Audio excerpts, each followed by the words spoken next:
En Colombia, el presupuesto público está compuesto por tres partes. La primera es el presupuesto de ingresos y rentas del capital.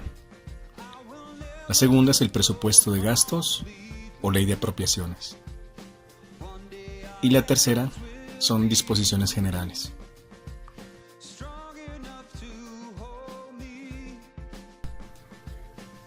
Dentro de los ingresos y rentas del capital encontramos 5 tipos de ingresos. Los primeros son los ingresos corrientes, que son los que se reciben de forma más continua u ordinaria. Dentro de estos ingresos corrientes están los ingresos tributarios, que son básicamente los impuestos. Y los impuestos pueden ser directos o pueden ser indirectos.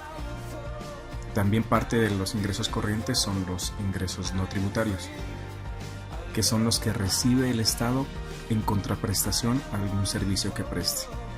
Dentro de los tributarios pues están las tasas, las multas, las certificaciones y las rentas contractuales, por ejemplo.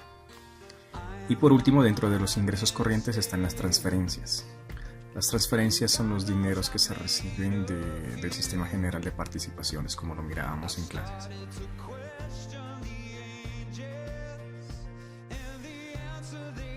Como segunda fuente de ingresos y rentas del capital está precisamente los recursos del capital. Dentro de los recursos del capital encontramos los recursos de crédito, que pueden ser internos o pueden ser externos.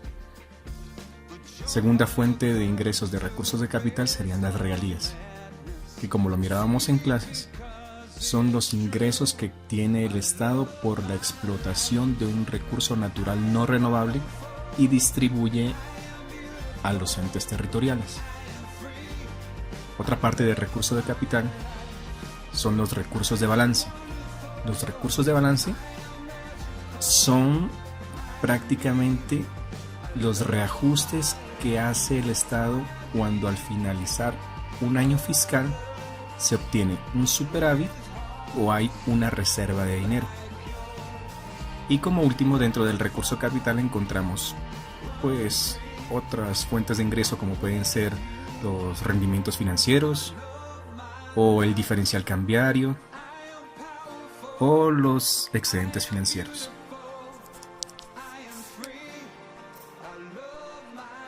Una tercera fuente de ingreso son los ingresos por establecimientos públicos.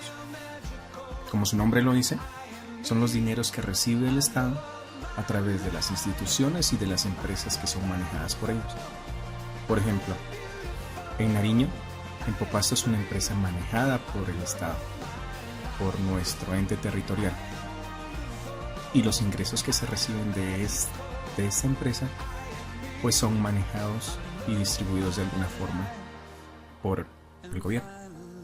La cuarta fuente de ingresos son las contribuciones parafiscales, que son los recursos o dineros que se obtienen cuando un sector social o económico del país paga para que estos dineros sean invertidos en diferentes sectores también de la sociedad, es decir, en beneficio propio, como por ejemplo en las cajas de compensaciones o para nuestro caso, un porcentaje de esos dineros son destinados para la Escuela Superior de Administración Pública.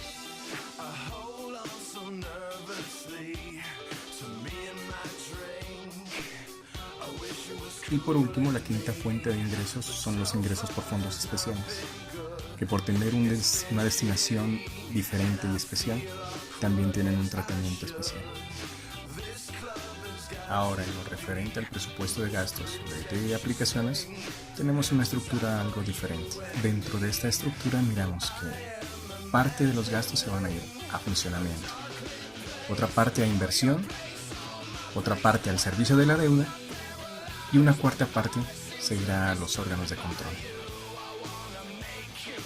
Los gastos de funcionamiento son esa serie de gastos que tienen por objeto atender las necesidades de los órganos y de las instituciones para que se puedan cumplir a cabalidad o de la mejor forma, se supone, con todas las funciones que se le asignan a cada una de las instituciones del Estado.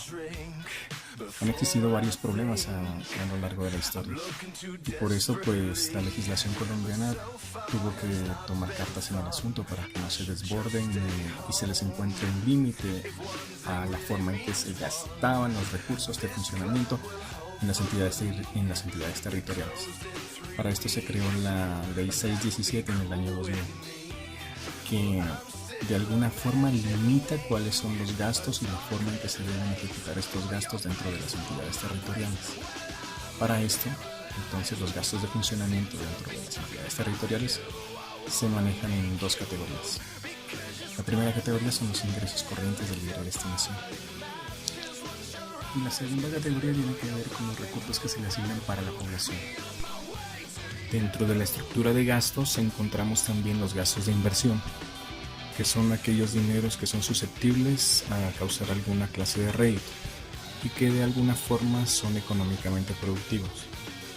Pues también pueden ser gastos de inversión aquellos recursos que se destinen a crear infraestructura para el beneficio social.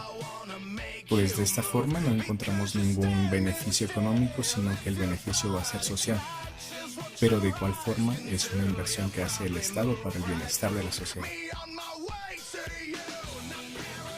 La otra parte de la estructura de gastos tiene que ver con el servicio de la deuda, que son los dineros que se destinan para el servicio de la deuda pública.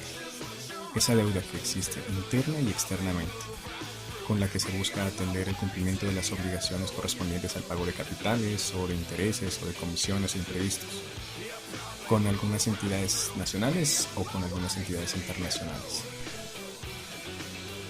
Por último, hace parte de la estructura del presupuesto las disposiciones generales. Son básicamente normas que definen los diferentes tipos de ingresos como de gastos y así como los requisitos para su ejecución. Estas disposiciones generales tienen una particularidad. Se definen única y exclusivamente para el año de ejecución, es decir que al siguiente año las disposiciones generales van a cambiar.